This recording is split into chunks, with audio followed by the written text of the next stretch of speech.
السلام عليكم ورحمة الله وبركاته. الحمد لله الحمد لله الذي نحمده ونستعينه ونستغفره ونؤمن به ونتوكل عليه. أما بعد.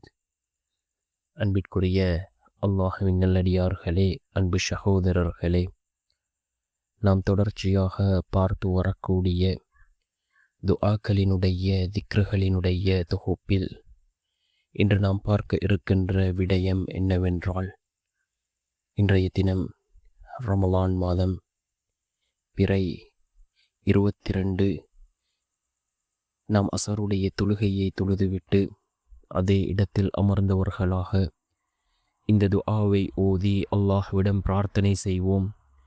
இது மிக முக்கியமான ஒரு துஆவாக இருக்கின்றது. இதனை ஓதி நாம் அல்லாஹ்விடம் பிரார்த்தனை செய்தால் நிச்சயமாக அல்லாஹ் நம்முடைய பிரார்த்தனைகளுக்கு பதில் வழங்குவான். அல்லாஹினுடைய நேரடி உதவிகளை பெற்றுத்தரக்கூடிய மிகவும் அற்புதமான ஒரு துஆவைத்தான் நாம் இன்றைய வீடியோவில் பார்க்க இருக்கின்றோம். அன்பார்ந்தவர்களே, அல்லாஹ்வின் நல்லடியார்களே, நாம் கண்ணியமான ரமலானினுடைய மாதத்தை அடைந்திருக்கின்றோம். இந்த ரமலானினுடைய மாதம், அதுவும் இறுதி 10 இருந்து கொண்டிருக்கின்றோம். மிகவும் சிறந்த 10 நாட்கள். இந்த நாட்களில் ஏதோ ஒரு நாள் லைலத்துல் கத்ருடைய இரவு ஒற்றைப்படையுடைய நாட்களில் இருக்கின்றது என்று ரசூலுல்லாஹி ஸல்லல்லாஹு அலைஹி வஸல்லம் அவர்கள் சிறப்பித்து கூறிய அந்த கடைசி 10 நாட்களில் நாம் இருந்து கொண்டிருக்கின்றோம். அதிகமாக நல்லமல்களை செய்வோம்.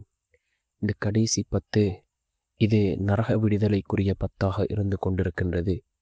அல்லாஹ் ஜல்ல சுப்ஹானஹு வ தஆலா ஒவ்வொரு இஃப்தாருடைய நேரத்திலும் லட்ச மக்களுக்கு அல்லாஹ் நரக விடுதலை அளிக்கின்றான். அல்லாஹ் அந்த நரக விடுதலை அளித்த கூட்டத்தில் நம் அனைவரையும் சேர்த்தருள்வானாக. அன்பார்ந்த சகோதரர்களே, அல்லாஹ்வின் நல்லடியார்களே, இந்த துஆ இது மிக முக்கியமான ஒரு துஆ.